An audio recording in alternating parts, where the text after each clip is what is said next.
오늘 함께 나눌 말씀의 제목은 물이 변하여 포도주 됐네입니다. 다 같이 한번 따라 합시다. 물이 변하여 포도주 됐네. 물이 변하여 포도주 됐네. 제가 어렸을 때 참으로 신나게 불렀던 찬양이 있어요. 바로 이 찬양인데 맞아요. 오늘 기분이 참 좋네요. 이 찬양이에요. 예수님이 말씀하시니 물이 변하여 포도주 됐네. 예수님이 말씀하시니 물이 변하여 포도주 됐네. 예수님 나에게도 말씀하셔서 새롭게 변화시켜 주소서. 아멘. 오늘 분위기가 참 좋습니다. 이 찬양을 제가 어렸을 때 얼마나 신나게 했는지 몰라요. 그래서 낭낭한 목소리로 이 찬양을 하면서 나중에 그 선생님께서 율동까지 가르쳐 주셨어요. 예수님 나에게도 말씀하셔서 새롭게 변화시켜 주소서. 아멘. 얼마나 신나게 했는지 몰라요. 맞아요. 예수님께서 말씀하시면 변화되고 우리의 삶은 기쁨과 평강이 넘치게 되어 있습니다. 저는 오늘 이 말씀을 다시금 전하게 됐는데요. 혹시 여러분들 주보를 보면서 이런 생각 들지 않으셨어요? 목사님 이상하다. 지난주에도 이 말씀 하셨는데. 그렇죠? 요한복음 2장 1절에서 11절까지 이 말씀을 전했는데 목사님 깜빡하시고 설교 본문을 도대로 실으신 것 아닌가? 큰일 났네. 어떻게 말씀하시지? 걱정스럽게 저를 바라보시는 분이 계실 수 있습니다. 만약 그게 아니라면 왜 많고 많은 말씀 중에 이 말씀을 2주 연속 계속 하시려고 하실까? 도대체 그 이유는 뭘까? 사랑하는 성도 여러분, 지난주에 제가 말씀을 전한 그 본문 제목이 뭔지 아세요? 일부에 예배 드릴 때 했더니 아신 분이 있더라고요. 2부 때는 그냥 고개만 끄덕끄덕하고 지금 변화와 기적을 맛보는 해. 아멘. 맞아요. 변화와 기적을 맛보는 해. 2019년 한 해가 물로 포도주를 만드신 예수님을 경험해서 변화, 기적을 맛보는 그런 해가 되시기를 주님의 이름으로 간절히 축원합니다. 근데 여러분, 제가 이 말씀을 선포하게 된 이유가 있어요. 우리 교회는 2019년도 시작되면서 성경 통독을 시작했습니다. 저 뒤에 보시면 전교인 성경 통독판을 만들었어요. 그리고 나서 1월 첫 주부터 공표하고 지금 우리 성도들이 함께 성경을 읽고 있습니다. 그런데 제가 너무나 감사한 것은 우리 성도님들이 많이 참석해 주셨어요. 비록 많이 읽지는 못하더라도 이름을 적고서 내가 말씀 가운데 거하겠노라 동참하는 분들이 많이 계십니다. 저는 그 모습을 보면서 얼마나 마음이 기쁘고 행복한지 모릅니다. 저도 지난주 중에 성경을 계속 읽게 되었는데 성경을 읽었던 부분이 요한복음이 있었어요. 지난주 중에 누가복음, 요한복음, 사도행전, 로마서, 고린도전서 계속 읽어 나가다가 이 요한복음 말씀을 다시 읽게 됐는데 이 말씀을 보면서 하나님께서 저에게 이 요한복음 2장 1절 11절 말씀 다시 한번 전하라 이런 마음을 주셨어요.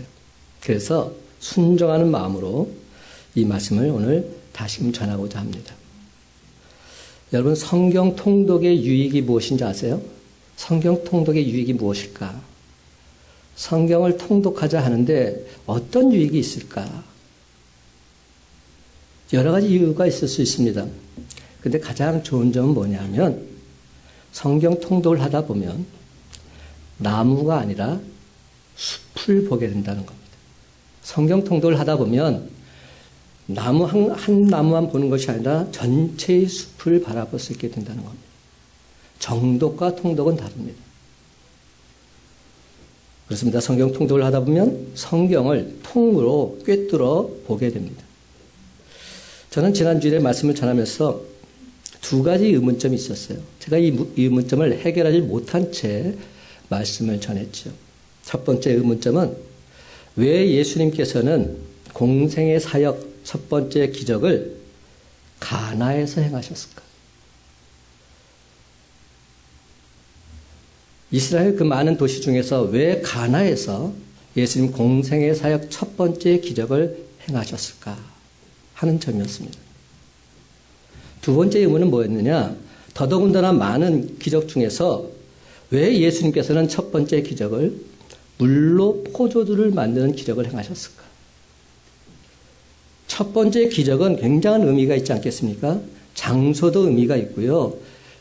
기적의 내용도 의미가 있습니다. 근데 잘 와닿지가 않았어요. 몹시 궁금했습니다. 오늘 주신 말씀을 통해서 그 궁금증 하나둘 우리가 풀어갔으면 좋겠습니다. 우선 먼저 요한복음에 대해 전반적인 개요부터 살펴보기를 원합니다. 마태, 마가, 누가, 요한 중에서 요한복음은 다른 마태, 마가, 누가복음과는 다릅니다. 요한복음은 기독론적으로 쓰여진 말씀입니다. 어떤 사건의 시간적 배경을 따라서 순서적으로 나열된 것이 아니라 주시고자 하는 말씀 중심으로 그 말씀들이 기록되어 있습니다. 그러므로 요한복음 1장부터 21장까지는 전체적으로 함께 뚫어서 봐야 합니다. 그래야 요한복음의 진수를 깨달아 알 수 있습니다. 요한복음을 예수님 사역에 따라서 둘로 나눠 봅니다. 첫 번째는 1장부터 12장까지, 두 번째는 13장부터 21장까지입니다. 요한복음 전반부는 예수님 사역이 공개적으로 이루어지고 있다는 특징이 있습니다. 영어로 표현하자면 public ministry, 공개적으로 사역이 이루어지고 있는 겁니다. 예수님 백성들을 가르치시며 병든 자를 고치시고 배고픈 무리를 먹이셨습니다. 이때 예수님은 여러 가지 표적들을 행하셨습니다. 그래서 요한복음의 전반부를 가리켜서 이른바 표적의 책, Book of Signs 이렇게 말합니다. 그러나 요한복음 후반부에서는 예수님의 사역이 공개적인 데서 비공개적인 곳으로 바뀝니다. 그래서 12장부터 21장까지는 Private Ministry라고 말합니다. 은밀하게 사역이 이루어지고 있는 것이죠. 이때 예수님은 자신의 제자들만 따로 모읍니다. 그리고 그들을 대상으로 집중적으로 제자 양육을 합니다. 왜 그러셨을까? 그 이유는 이제 곧 예수님께서 십자가를 지셔야 하기 때문에 그 일을 감당할 제자들을 온전히 세우지 않으면 안 되셨기 때문입니다. 그래서 요한복음의 후반부를 가리켜서 이른바 순환의 책, Book of the Passion 이렇게 부릅니다. 영화 중에서 Passion of Christ라는 영화 있잖아요. 예수 그리스도의 순환 이런 뜻이죠. 요한복음 전반부에는 예수님이 행하신 많은 표적들 가운데서 대표적인 7개가 기록되어 있습니다. 첫 번째 표적은 물로 포도주를 만드신 표적 2장 말씀이고요. 두 번째 왕의 신하의 아들을 고치신 표적 4장입니다. 세 번째 베데스다 연못가에서 38년 된 병자를 고치신 표적 5장입니다. 그리고 우리가 너무 잘 아는 5,000명을 먹이신 표적 6장에 나와 있습니다. 그리고 6장에 바다 위를 걸어가신 표적도 나옵니다. 그리고 여섯 번째 날 때부터 맹인 된 자의 눈을 뜨게 하신 표적이 9장에 나옵니다. 그리고 제일 마지막으로 무슨 표적이 11장에 나올까요? 죽은 나사로를 살리신 표적입니다. 여러분 이 표적을 그냥 따로따로 보아서는 안 됩니다. 전체적으로 꿰뚫어 보아야 됩니다. 왜 이러한 표적들을 하셨을까? 그것을 봐야 됩니다. 마지막 표적이 뭡니까? 죽은 자를 살리시는 표적까지 이어지고 있습니다. 근데 사도 요한은 이 예수님께서 행하신 그 기적을 다른 성경과는 달리 표적이라 부릅니다. 다른 성경에서는 기적이라고 표현합니다. 미러클. 근데 요한복음에서만큼은 표적이라 말합니다. 사인이라고 표시합니다. 사인이라는 겁니다. 광의로 보면 기적이나 표적이나 똑같은 뜻입니다. 하지만 기적이라는 말은 단순히 놀라운 초자연적인 사건을 뜻하고 표적이라는 말은 그 사건이 주는 의미가 분명히 있다는 겁니다. 의미에 더 포커스를 두고 있습니다. 시그니피컨스라고 말하는데요. 그 의미를 모르면 아무 뜻이 없다는 것이죠. 그래서 표적의 의미는 분명합니다. 어떤 표적의 의미가 있습니까? 요한복음 2장 11절에 말합니다. 오늘 본문의 마지막 말씀, 예수께서 이 첫 표적을 갈릴리 가나에서 행하여 그 영광을 나타내심에 제자들이 그를 믿으니라. 표적을 행하시는 이유가 분명합니다. 예수께서 행하시는 그 표적을 통해서 하나님의 영광을 바라보고 예수가 하나님의 아들, 나의 구원자심을 믿는 것, 이것이 표적을 행하는 의미인 것이죠. 그렇다면 첫 번째로 천장에 대한 설명부터 하겠습니다. 제가 맨 처음에 질문이 뭐였죠? 왜 하나님께서 첫 번째 가나에서 공생에 사역하면서 기적을 행하셨을까 하는 거죠. 1절과 2절 말씀 함께 읽어봅니다. 1절, 2절 시작. 사흘째 되던 날 갈릴리 가나에 혼례가 있어 예수의 어머니도 거기 계시고 예수와 그 제자들도 혼례의 청함을 받았더니, 왜 예수님께서 가나에서 공생의 첫 번째 기적을 베푸셨을까요? 제가 지금 모두에 말했죠. 요한복음은 처음부터 끝까지 전체를 봐야 된다고. 요한복음 1장 마지막 부분에 가면 예수님께서 빌립과 그의 친구 나다나엘을 예수님의 제자로 부르시는 장면이 나옵니다. 예수님께서 가나에서 물로 포도주를 만드신 기적을 베푸신 때는 그 일이 있은 후로 사흘째 되던 날이라 요한복음 2장 1절은 시작합니다. 그리고 물로 포도주를 마신 다음에 예수님께서 어디를 가십니까? 예루살렘으로 올라가셔서 성전을 청결하게 하시면서 이렇게 말씀하시죠. 요한복음 2장 19절 말씀 제가 읽어보겠습니다. 예수께서 대답하여 이르시되 너희가 이 성전을 헐라 내가 사흘 동안에 일으키리라. 여러분, 이 사흘이란 말이 계속 강조됩니다. 성경을 보면서 계속 반복될 때는 분명한 의미가 있다는 겁니다. 왜 계속 사흘이란 말이 나올까? 중요하다는 겁니다. 근데 제자들이 처음에는 그 뜻을 몰랐어요. 근데 나중에 알게 됩니다. 나중에 알게 된 내용을 사도 요한은 22절에 이렇게 말합니다. 2장 22절 죽은 자 가운데서 살아나신 후에야 제자들이 이 말씀하신 것을 기억하고 성경과 예수께서 하신 말씀을 믿었더라. 사흘 만에 성전을 다시 일으킨다는 이 말씀이 바로 사망 권세 이기시고 사흘 만에 부활하신다, 이 말씀을 예표하고 있는 겁니다. 그렇습니다. 성경에서 사흘의 의미는 부활의 의미입니다. 여러분, 예수님께서 첫 표적을 행하신 날은 예수님이 빌립과 그의 친구 나다나엘을 제자로 부르신 날로부터 사흘째 되던 날이었습니다. 그리고 이를 예수님께서 첫 표적을 행하신 장소로서는 갈릴리 가나의 혼인잔치였죠. 이 사실을 좀 더 명확히 우리가 이해하기 위해서 요한복음 1장 28절 제가 읽어봅니다. 이 일은 요한의 세례 베풀던 곳 요단강 건너편 베다니에서 일어난 일이니라. 예수님께서 빌립과 나다나엘을 제자 삼으신 곳이 베단인데, 근데 첫 번째 기적을 행하신 곳은 가나라는 겁니다. 근데 여러분, 베다니에서 가나까지의 거리가 35km입니다. 그 당시에는 걸어서 다녀야 했습니다. 걸어서 가면 꼬박 3일이 걸립니다. 3일을 걸어야 그곳에 도달할 수 있습니다. 근데 여기서 우리가 명확히 다시금 깨달아 알아야 될 것이 뭔가? 도대체 가나가 어떤 곳인가? 누구의 고향인가? 하는 점입니다. 여러분들, 예수 그러면 나사렛 예수 이렇게 말하죠. 그러니까 예수님의 고향이 나사렛이다 하는 것이죠. 그러면 성경에 이 가나가 고향인 사람 누군지 아세요? 오늘 꼭 성경 공부하는 시간 같네. 혹시 아시는 분 계세요? 가나 고향이 누구의 고향일까요? 성경에 나와 있어요. 제가 이번에 이 말씀을 다시금 전하게 된 이유가 바로 여기 있습니다. 요한복음을 통독하다 보니까 그 답이 나와 있는 겁니다. 요한복음 1장부터 21장까지 계속 읽다 보니 21장 2절에 이런 말씀이 있습니다. 부활 후에 예수님께서 제자들에게 나타나신 장면입니다.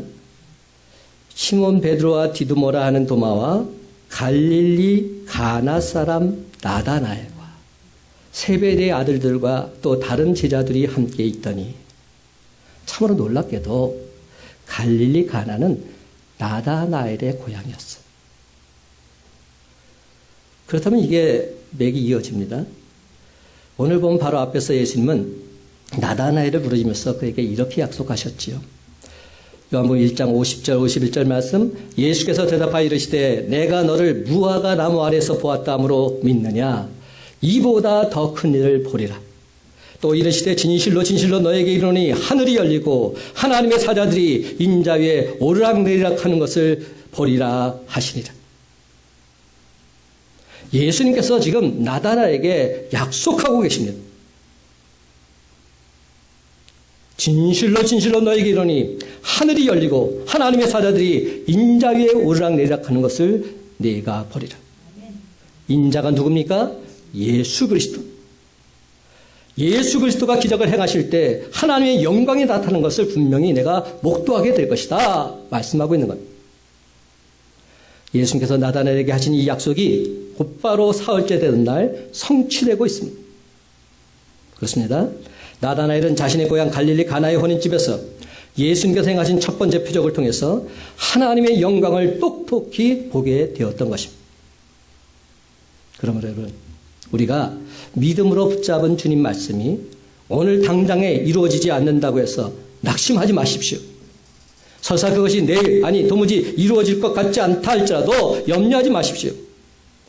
주님이 나에게 말씀해 주셨다면, 주님이 나에게 약속해 주셨다면 반드시 주님의 때에 그 약속이 이루어질 줄 믿으시기 바랍니다. 그렇습니다, 여러분. 주님 약속의 말씀을 확실히 믿고서 끝까지 참고 인내함으로 신시하신 주님 약속이 반드시 응답되는 기적을 맛보는 저와 여러분의 복된 삶이 다 되시기를 예수님의 이름으로 간절히 축원합니다. 사도 요한은 오늘 본문에서 갈릴리 가나의 혼인집에 예수님의 어머니가 계셨음을 먼저 밝히고 있습니다. 그렇다면 혼인잔치집에서 예수님의 어머니 마리아의 역할은 무엇이었을까 하는 점입니다.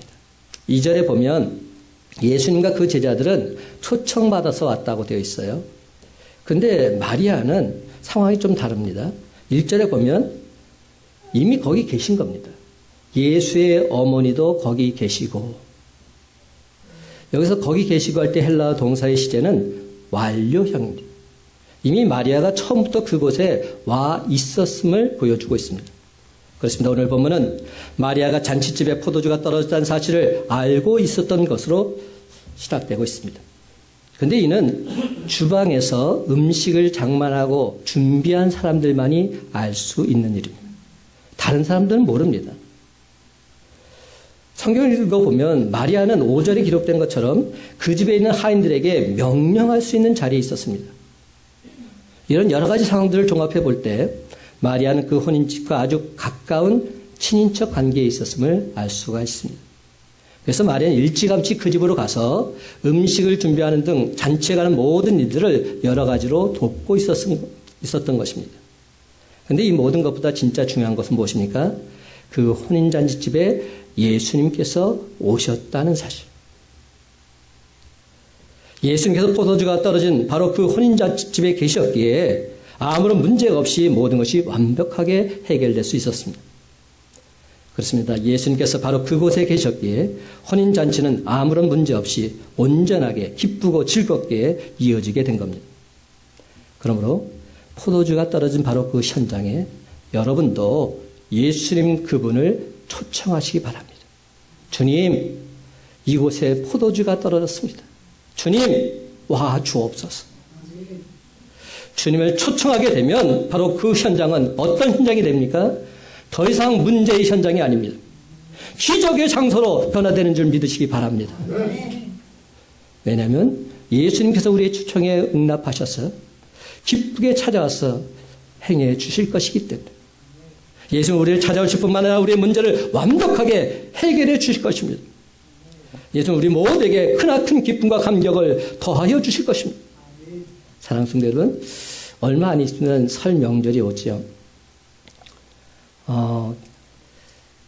결혼해서 아들, 딸을 이렇게 내보내니까 요즘은 굉장히 좀 쓸쓸해요.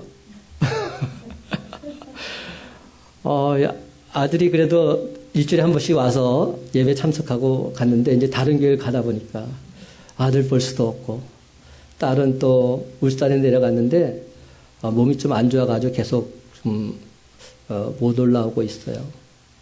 그러다 보니까 너무 보고 싶은 거예요. 어제 동양서를 함께 통화를 하는데 딸이 막 울더라고요. 그래서 제 마음도 너무나 아프고 그런 시간이었어요. 근데 여러분, 우리가 인생을 살다 보면 가족이 얼마나 귀하다는 것을 알게 되지요. 근데 그 가족이 주님 안에서 올바른 관계가 되면 얼마나 기쁘고 감사하겠습니까? 근데 이 명절 기간에 오히려 가족들의 만남을 통해서 힘들고 어려워질 때가 한두 번이 아닙니다. 오히려 주 안에서 한마음 한뜻이 되어야 될 그런 명절 기간에 서로 분란이 되고 서로 떨어지고 안타까워하는 모습을 보게 됩니다. 이번 설 명절에 우리 모두 예수님을 초청하십시다. 예수님을 초청하게 되면 예수님께서 합력하여 선을 이루어 주실 줄로 믿습니다. 문제의 해결사신 주님을 초청함으로 금백강성교회 성도님들 모든 가정에 물로 포도주를 만드신 주님의 놀라운 기적이 강권적으로 임하게 되시기를 예수님의 이름으로 간절히 축원합니다. 두 번째로 상황에 대한 설명입니다. 시츄에이션이라고 하죠. 어떤 상황이었을까? 3절에서 5절 말씀 함께 있습니다. 3절에서 5절 시작. 포도주가 떨어진지라 예수의 어머니가 예수에게 이르되 여자와 내 때가 아직 이르지 아니하였나이다. 그의 어머니가 하인들에게 이르되 너에게 무슨 말씀을 하시든지 그대로 하라 하니라. 아멘. 그렇다면 여러분, 왜 예수님께서는 첫 번째 기적으로 물로 포도주를 만드셨을까요? 그 많고 많은 기적 중에서 왜 이 기적을 제일 먼저 하셨을까요? 예수님께서 부채 전에 제자들과 함께한 마지막 만찬, 여러분들 기억하세요? 우리가 지난 1월 첫 주에도 성만찬을 했죠. 1년에 4차례 우리 교회에서는 하고 있습니다. 우리가 성만찬 할 때마다 매번 선포되는 말씀이 있습니다.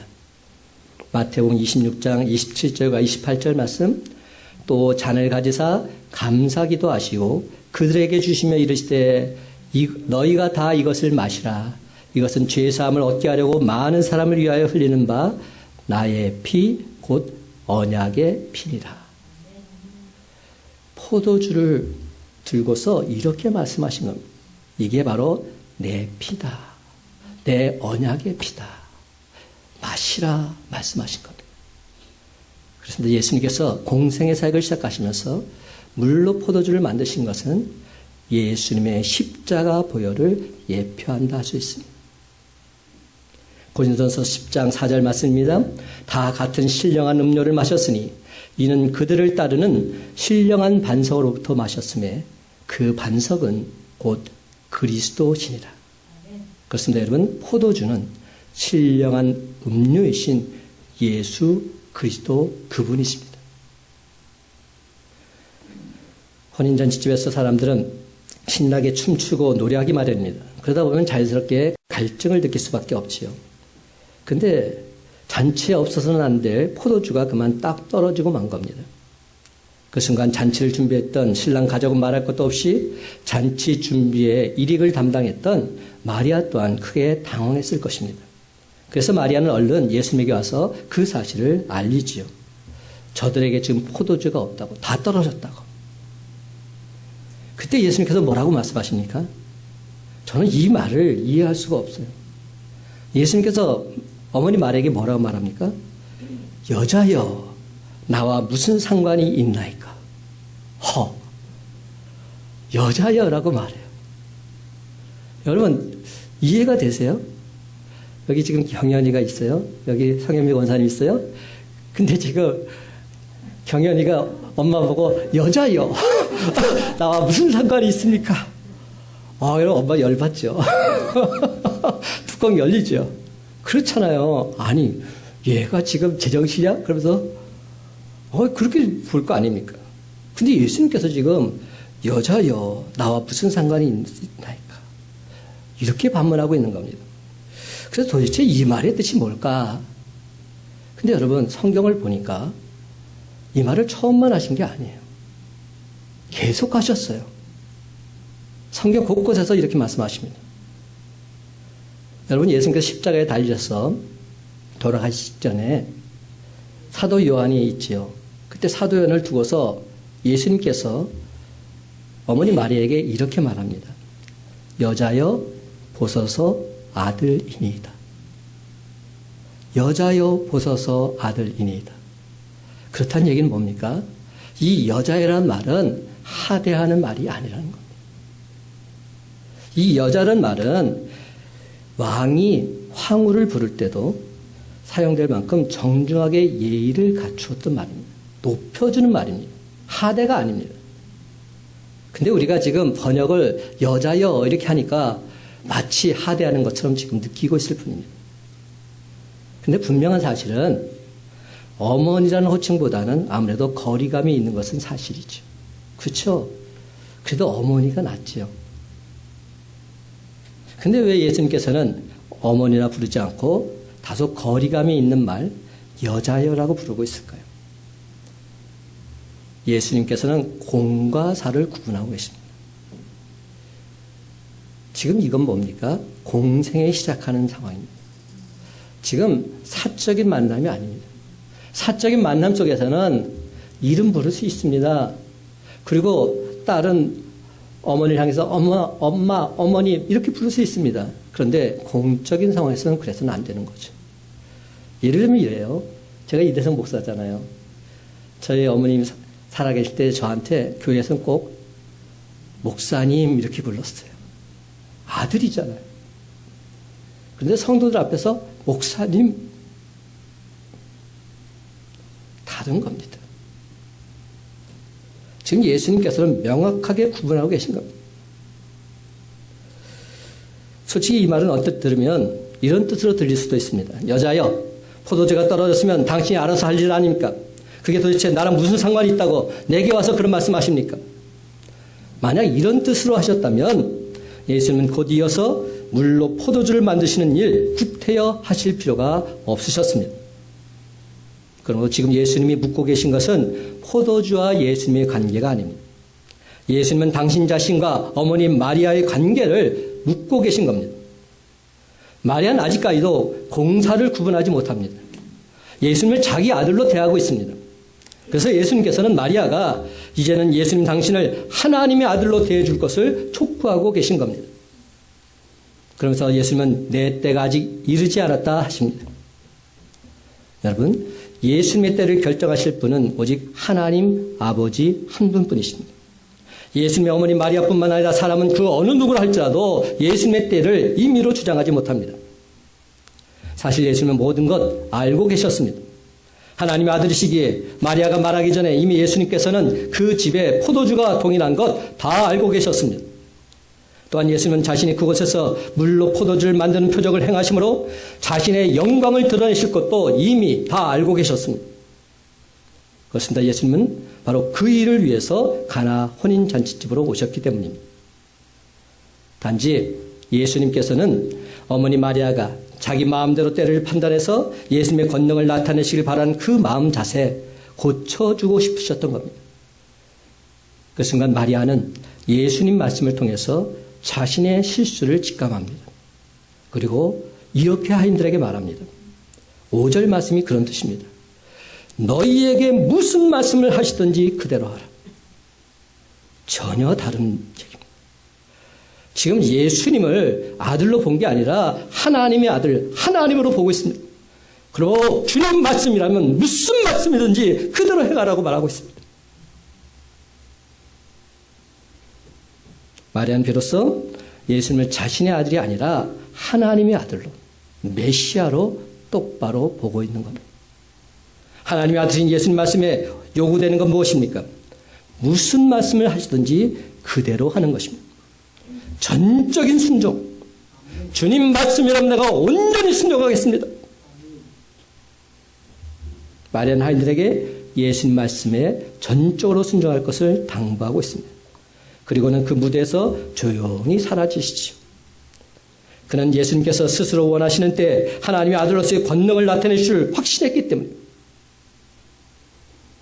여러분, 마리아의 관심은 포도주에 있었습니다. 하지만 예수님의 관심은 포도주가 아니었습니다. 예수님의 관심은 사람들과 예수님과의 관계, 그것이었습니다. 그렇다면 우리와 예수님의 관계는 어떠합니까? 사랑하는 성도 여러분, 여러분은 예수님을 삶의 주인으로 모시고 살고 있으십니까? 만약 그렇지 않다면 아직도 여러분이 삶의 주인이 되어서 여러분 생각대로 살아가고 계십니까? 우리의 삶, 예수님께 다 맡기십시다.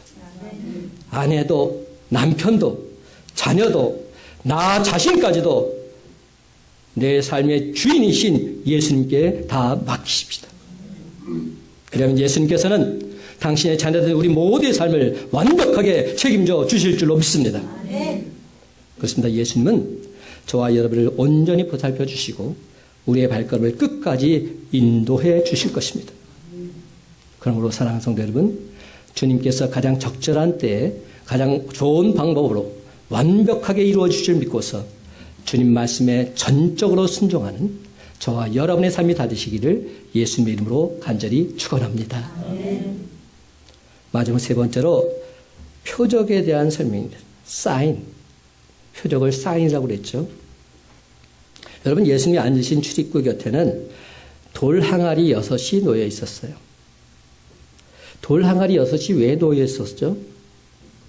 그 돌 항아리의 용도는 뭡니까? 정결 예식을 하는 데 쓰는 용도였습니다. 이스라엘 백성들 밖에 나갔다 들어올 때마다 온 몸을 다시금 정결하게 씻고 들어오곤 했죠. 거기에 돌 항아리가 6개가 놓여 있었다고 말합니다. 근데 그 돌 항아리가 얼마나 컸던지 이렇게 표현합니다. 두세 통 드는 물이 들어간다고. 그러니까 한 통이 얼마나 되는 크기인지는 모르겠지만 그 통으로 2통, 3통이나 드는 커다란 항아리였다. 이것을 말하고 있습니다. 근데 어떤 일이 벌어졌습니까? 그 돌 항아리가 6개가 몽땅 다 완벽하게 물로 채워졌고, 그리고 그 모든 것을 주님께서 완벽하게 포도주로 만드셨습니다. 이 뜻은 무엇일까? 주님께서 우리에게 은혜를 베풀어 주시는데 누르고 넘치도록 우리에게 은혜를 베풀어 주신다는 겁니다.